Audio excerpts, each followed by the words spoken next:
A mother had a dark heart feeling. It was as big as the sky kept inside a thimble. That's how dark heart feelings are.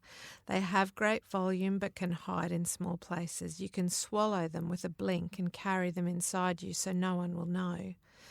Something's not right, she said when she brought baby Davy home from the hospital. She rubbed her fingers over her chest and looked at him sleeping in the crook of her arm. I have a feeling, she said. She was good at knowing the wrongness of things, sadnesses and sicknesses, and in the park she could always find the pigeon with one leg. She knew when Mrs. Gasper was coming down with a wheeze before she wheezed. She knew my thin hair was caused by some undiagnosed malady. Some days were more wrong than others, whole days from the moment she opened her eyes. Something's not right, she said. Welcome to the Good Reading Magazine podcast, sponsored by Pantera Press. Good Reading is a monthly magazine dedicated to books and reading and aims to help readers discover their next favourite book. You can find out more about the books discussed on today's podcast at goodreadingmagazine.com.au. Hi and welcome to the Good Reading podcast. My name is Angus.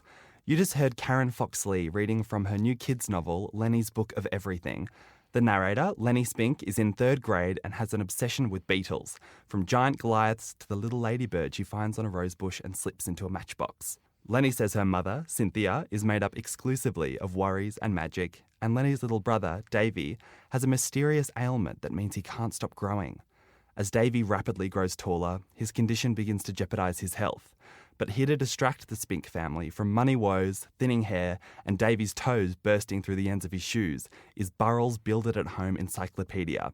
Every week, a new catalogue of knowledge arrives in their mailbox to be eagerly devoured by Lenny and Davy. Karen, thanks so much for coming to talk to us about this wonderful book. Okay, so I'm one of those people that wanders through a bookshop and reads all the first sentences of a book to judge them, which is almost as superficial as judging a book by its cover. But I've got to say, the first line of that book, which you just heard, is one of those ones that just really tantalise you immediately. And it was the first line from the very beginning. Yeah. That was the first thing I wrote on the page. So often first lines can change, but that was there from the start. Yeah, totally nailed it from the beginning.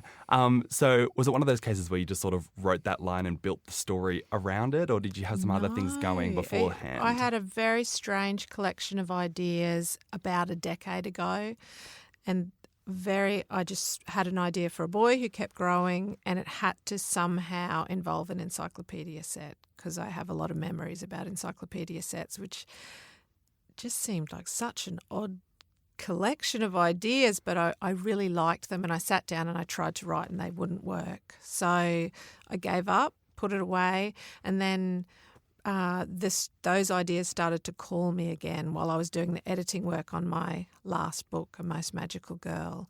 And when I sat down, Lenny Spink was there waiting for me, that beautiful character, and she said that line, my mother had a dark heart feeling, and I kind of had a feeling myself that it was all going to be okay. I was wondering if it was one of those lines, because there are writers and authors that come up with a really fabulous line and I've got to have a story that I can put this in, but it sounds like things were knocking around for a very long time. For a long time. Yeah. When you started writing, the first book was The Anatomy of Wings, is that right? That's right. A book for adults. So what led you to write that book? You were a nurse before you started writing, is that right? Yeah, my background is nursing, but I'd written from when I was really young, and then probably that novel I'd had banging around in my head for about a decade as well. So I'd always wanted to write, and I always had story ideas but was not very good at ever finishing them. So The Anatomy of Wings, I really wanted to get that story out of me and onto the page, more than to have it published even. I just had this story idea for that story is about a girl who dies suddenly in an outback mining town, and the story is told by her younger sister. I read that one of the first stories you ever wrote was on butcher's paper when you were 7. Mm-hmm. Do you remember what that story was about? Yeah, definitely. What was it about? I've still got it. It's in a little exercise book at home. So that story which was very, and that really set me on my path to becoming a writer, because I can remember that day. I grew up in Mount Isa out in the desert, and it was very hot, and I had a strange feeling that something was going to happen. So I grabbed a piece of butcher's paper and lay on the laundry floor. First story I ever wrote, and it was about a girl who finds a horse in a dry creek bed, and of course she gets to keep the horse because she trains it. And my mother just really encouraged me and said, that's amazing. So it made me feel really good, and I felt quite magical that I'd created something out of nothing, and I never stopped from that point onwards. That's absolutely fantastic. Any plans to bring that into publication from butcher's paper? I take it to schools. I had to transcribe it into a little exercise book. My mother made me do that so I could take it to school to show teachers, and I show it to kids and they think it's hilarious because it is actually such a bad story. But this is where I started, so anyone can do it. Oh, that's very brave of you to put that out there. So The Anatomy of Wings was your first published book, and that was for adults. And as you said, it centred on a young narrator making sense of the death of her sister. Yeah. So I think that was in 2007, is that right? Yeah, 2007. Yeah, and it seems recently as well, there seems to be like a bit of a renaissance of books for adults that have young narrators. Yeah. I mean, if you think like Sophie Laguna with The Choke and The Eye of the Sheep, and this year's Vogel's Award winner, Emily O'Grady, had that awesome book, The Yellow House, yeah. which was quite a dark story but told from the perspective of this little ragamuffin girl living on a farm. Yeah. So what do you think the appeal is of a reader, an adult reader, reading the perspective of a younger person, and what's the advantage of you as a writer sort of inhabiting that perspective? I think I always feel really comfortable writing from a child's perspective, and it's something that I return to again and again. And I think it's a way that you can really deal with some pretty big issues, but through the voice of a child, make them explore them in a way and make them kind of more palatable, I think. Lenny, for instance, is dealing with some pretty big issues, but I just, through her eyes, there's also that sense of wonder. Kate DiCamillo calls it peripheral magic. Like, even if the story is set in the real world, if you're telling it from the perspective of a child, you can sort of sneak in those little bits of wonder on the edges. I think so. And they see the world in such a different way. Well, speaking of, can you tell us about Lenny Spink? So Lenny is a young girl in 1970s America in a fictional town called Grayford, and she has this younger brother called Davey who she absolutely loves, and he's got a condition that makes him grow and grow and grow.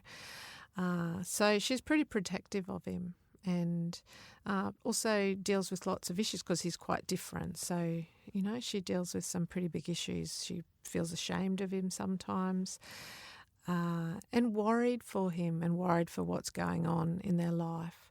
But she's also a kid that's filled with absolute wonder for the world around her. And as you said, there's this encyclopedia set that her family have won in a competition that arrives to their door week by week, issue by issue. And through that, she's and you know, her and Davey are discovering the world.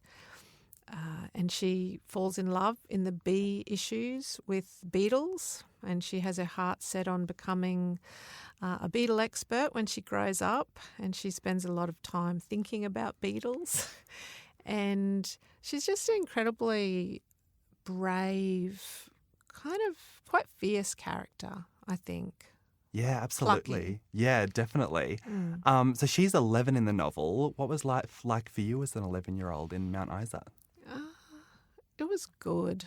We had just such a good childhood, really, lots of freedoms and lots of exploring, lots of reading, I always told stories, so lots of writing adventures, you know, that I can still remember, you know, at what stage I was writing what as a kid. And just, yeah, it was a great place to grow up, sort of away from everywhere. Yeah. So at what point did that encyclopedia set come along? Well, when I was 8 when we had an encyclopedia set come into our house, and it was bought by my mother. So a travelling salesman came to the door and we were all inside. I can still remember, she put up a bit of a fight, but then, yes, she bought this encyclopedia set. We went to a furniture shop and bought a bookshelf, and that sat in our dining room empty for weeks while we waited for this encyclopedia set to arrive. And as an 8-year-old, I didn't really know what was going to happen, and I didn't really know how much our life was going to change when those books arrived. But when they did, this is the 1970s, so it's a long time before Google and all of those things. It was like the world just moved into our living room, basically. And, we could just open up to find out, a map of the moon or what people were wearing in ancient Greece, and it was just incredibly exciting. Yeah. What did they look like? We had the Merit Student Encyclopedia, which was dark green and kind of had a rippled texture and literally fell apart. We used them that much. They're all held together by masking tape now. I still have quite a few of the copies at home that I salvaged. It's so cool that you have all these artifacts from your childhood that you still have. Amazing. Yeah, I'm a hoarder. That's the problem. So Lenny in the book, as you said, becomes really fixated on the Beatles. Davy loves the birds of prey, and as a result of reading the eagle section, an imaginary eagle takes up residence on his shoulder, and it's called Timothy. Do you remember sort of taking a particular fascination or fixation from the encyclopedia? Well, yeah, I remember things that I loved in that encyclopedia set. There was a whole set of colour plates on costume through history, which I used to adore. And I would look at all the little individual characters and make up stories about them. And I also loved the map of the moon, I can remember, and that features in the book as well, an argument about who owns what seas on the moon, and straight from my life. And there was, I remember, I actually had an imaginary friend that I would take from a page in the book who was St. Catherine, where fireworks, the Catherine's wheel come from. So I would open that page and click my fingers and let her out of the book. And just, so many memories associated with those pages. With Lenny and Davy, both beetles and eagles are things that can fly away. So were you looking to tap into that sense of freedom, adventure, or perhaps a feeling of wanting to escape in those characters with the things that they really clicked with? I think all of that. I think, they're growing up on this big, long street called Second Street in a tiny little apartment. Their mum works 2 jobs to support them. They spend a lot of time across the hallway with Mrs. Gasper, their crazy Hungarian neighbour, and they really escape into those pages and just experience the world through those pages. They do develop that idea of wanting to run away, which is a big thread in the book. And not that their life is really, really terrible, but they have this dream of running away to this place called Great Bear Lake, and where Davy will have Timothy sort of on his shoulder. That's quite a really big part of the story. Yeah, is that in Canada? Yes. Yeah. Up in the Northwest Territories. Why did this book find a home in its American setting rather than Australia? Yeah, good question. Completely unplanned. When I tried to write the novel that second time, when I had those ideas and I sat down and Lenny was waiting for me, I just had her voice and she was talking about this place called Second Street. And I kind of had a feeling that I just had to relax and let her talk to me. So I was kind of riffing with her voice and she was describing this place and what Davy and her could see. So I knew she had a brother straight away from this window. And it didn't look Australian at all. It looked American. And my initial kind of reaction was, oh dear, that's a bit tricky. Can I do that? Should I do that? What should I do? I felt quite panicked. And then I remembered that A Most Magical Girl was set in London, and I could, if I just relaxed and described that street, which is where most of the action takes place. Yeah. I was going to be all right. I wonder where they would have wanted to escape to if it was in Well, Australia. see, a few times I thought, still got time, can change it to Oh, yeah. Australia, but then I could never think of an equivalent to Great Bear Lake. Yeah. I'd be like, could they live in Melbourne and want to run away to Cairns? It just never worked. Yeah, And that's such an important part of the book. absolutely. And you do have that really clear image of those massive Canadian lakes with Yes. the mountains and the pine trees and all of Yes. that. And they're going to walk there. You know, it's such a ridiculous dream they have, but they just love it. Yeah. So I guess one of the things that sparks that flight of fancy that they're going to escape is Davy's condition, which Yes. sort of constantly stresses out the family. Was that condition of, this continual growing based on a real disease? In the beginning it was. You know, there's lots and lots of conditions and syndromes that can cause, abnormal growth. So pituitary gigantism is probably the most well-known cause. So I was reading a lot about that and, it's quite treatable nowadays, and even in the 70s, yes, inroads were being made. So I had to kind of use a fair bit of artistic license with Davy's illness and give him a really one-of-a-kind condition, like very rare. So his condition actually has a lot of serious effects on his health, and his tumour doesn't behave like the tumours that are associated with pituitary gigantism. Yeah. Apart from that, I guess Lenny and Davy's life is fairly normal. I mean, it's tough because, there's not a lot of money in their family and all of that sort of stuff. As you were writing them, did you reflect at all on the differences between those kids growing up in the 1970s and what kids are sort of growing up doing now? It is amazing, the differences between those two eras as far as knowledge and access to knowledge and those kind of things. I guess kids, you still have, I write about friendship and that doesn't really change, and, the big issues of love and that doesn't change, and sibling love. So between the two, there's a lot of similarities and differences, I guess. What have some of the reactions been from kids who have read Lenny's Book of Everything? Oh, there's been some beautiful, Alan and Unwin have collated a whole heap of reviews from early readers, and they've just really fallen in love with Lenny and Davy and really talked about how much the book made them stop and be grateful for what they have. And then when I've been out talking to kids already, just so interested in the difference between how we access knowledge. And, I actually take some of my old encyclopedias and tell them, stories about what we had to do when we needed to know something.